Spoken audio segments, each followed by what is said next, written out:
I'm not telling you what to do, but I am giving you a step-by-step process that if you follow, you will likely be extremely successful. The second thing I need to mention here is that you have to make sure that you understand the altcoins that you're investing in. If you buy an altcoin, you are now a fractional owner of that network, which means by right, you have some sort of obligation to properly steward that coin.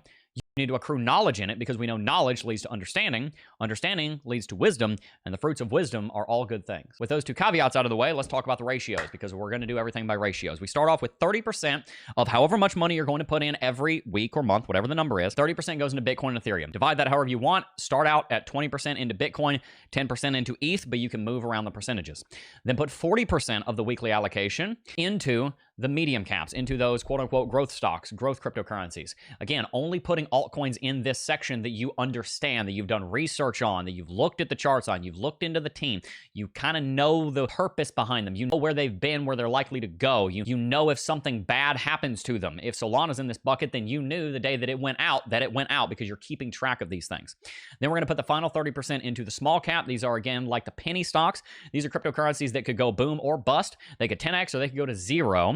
And thus, we only have about 30% of our investment in there because we're talking about 3 to 8x in the big cap and medium caps. We're going to put 70% there because if we do 3 to 8x every few years, we are going to be worth millions of dollars if we run that forward several years, if we run that forward a few decades. We want to build sustainable practices that if we did for 5, 10, 20, 30, 40, 50 years, we would be very, very successful. Even if you are looking at retirement in 10 years, what could you do that in 10 years is going to be successful for the duration of the 10 years? This is not a get-rich-quick scheme. Escape the Matrix daily content, news and ways to get ahead.